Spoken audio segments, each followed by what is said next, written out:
Yeah, when we looked into our sources, we saw that the concept of 10 and the division into 10 started way back in the times of Moses and Jethro. They actually started dividing the people of Israel into tens.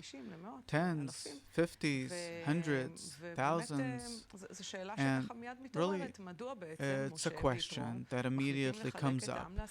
Why do Moses and Jethro decide to divide the people into tens? What is it about this structure?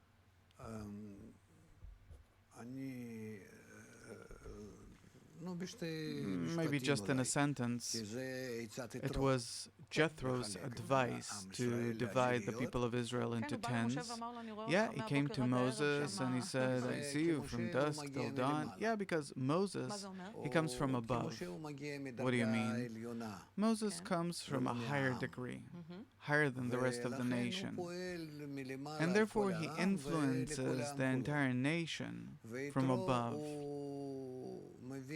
And Jethro understands that the will to receive, that Jethro is a part of, he belongs to the power of Midian, the priest of Midian. Still, it's a part of the will to receive, of the klipa, the shell, the basic fundamental will to receive, and therefore he understands that what Moses wants to do is impossible unless it will fit the general process, yes, but only in small groups. The smallest possible group is a 10. And therefore he recommends Moses to divide the people into tens, hundreds. There were tens, 50s, hundreds, and so on. And that's it. Because in tens, it's possible to bring people closer in a short, visual, corporeal, tangible way, so they don't lose each other. Because we're the result of the influence of the upper light on the desire, as we said on our previous show. We're the manifestation of the 10 phases in which the upper light worked on the desire. And this is how we consist of 10 parts. 10 fingers, 10 this, 10 that, lots of tens. When I started studying the wisdom of Kabbalah, I studied the books of the Ramak, so he explains everything through that. 10 here, 10 there. It's very different from the Kabbalah of the Ari, since the Ari, he turns directly to the point.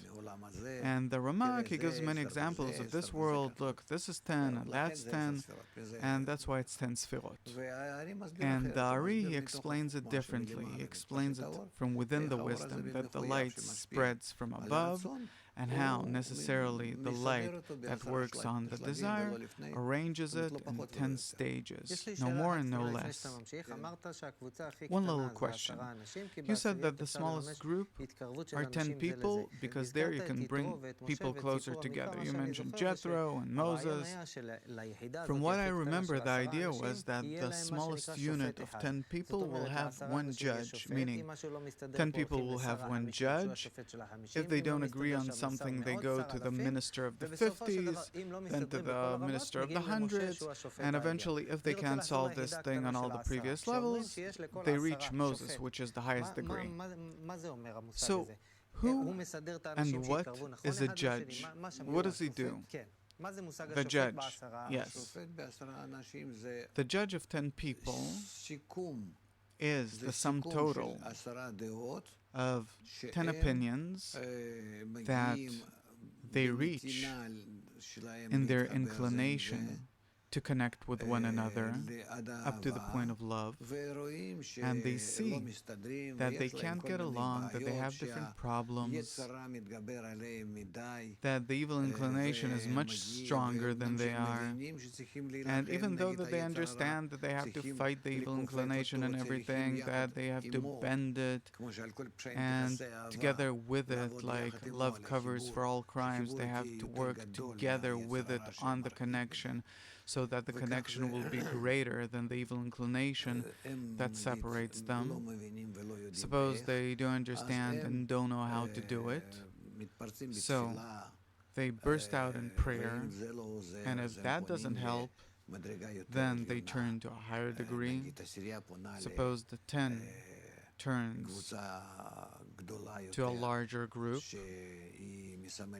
that's symbolized by 50 groups or 100 groups together, groups meaning tens, and so on and so forth, depending on the level of difficulty that's now burdening them. Okay, so the concept of the judge, it's the 11th person, it's one of the 10, no such thing. So what is it? The judge is the 10 itself that performs a mutual action between them called the judge. So it's not a specific person from the 10. We never talk about an individual person.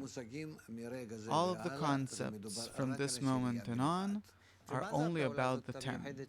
And what is that special action it performs called a judge? I understand that there are 10 people, which is the smallest unit, in which people have to connect with one another. Now you say that there's a special action that they can perform called a judge. What is it? The action called a judge is an action where the 10 is undergoing self-scrutiny. It invites the reforming light, which is what? It means that the 10 tries to see its situation the way it's seen from above. From above meaning from the side of bestowal, because probably now they're in the will to receive. If they have disputes, how can they see whether they're adapted to the upper system, how they're arranged towards it, if I understand correctly? If they want to bestow to each other, if they want to bestow to the other 10s, this means that they rise from their state to a higher state. And that means that they arrange themselves correctly towards the upper system. Yes, first of all, they have to be arranged internally inside the group, where everyone arranges themselves towards the others. And the other thing is that when this 10 annuls itself, it has to support the other 10s. So, does it have this kind of inclination? This is something that yet needs another examination. This needs scrutiny and to integrate with higher 10s. If I want to bestow to the others, then first of all I have to take upon myself the deficiencies of the others and to work as the upper towards them. But I can work as the upper towards them only if I'm also as the lower towards them, because only the lower can receive from the upper their problems, their deficiencies, that I integrate with them, that I serve them, accepting anything that bothers them, and then with their desires that I have absorbed from the deficiencies, the problems, all the different unpleasant things. Then inside my group, out of all of these problems, I create a special deficiency, and I elevate this deficiency to the Creator and ask Him for the powers to correct this deficiency and to bring it back to that group in a corrected state.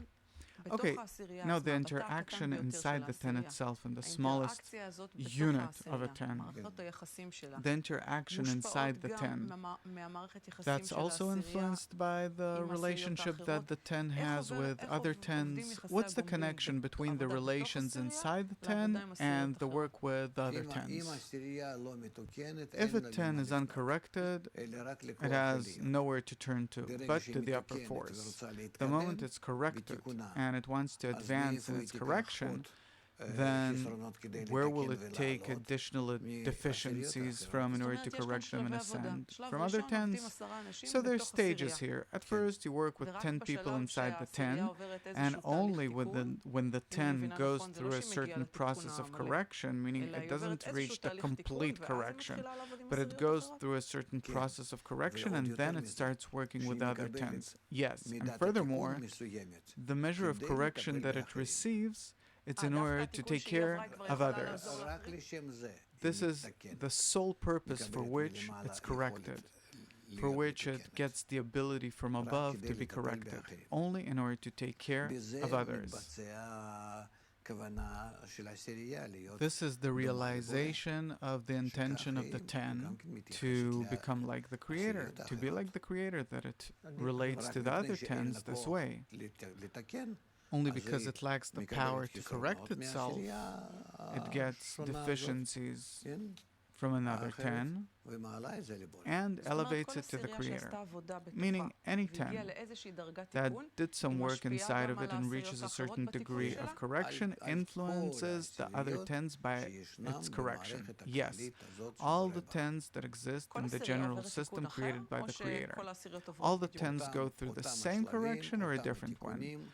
Same stages, same corrections, the feeling is different, and every time it looks different. Like in life. Everything repeats itself, but it looks different.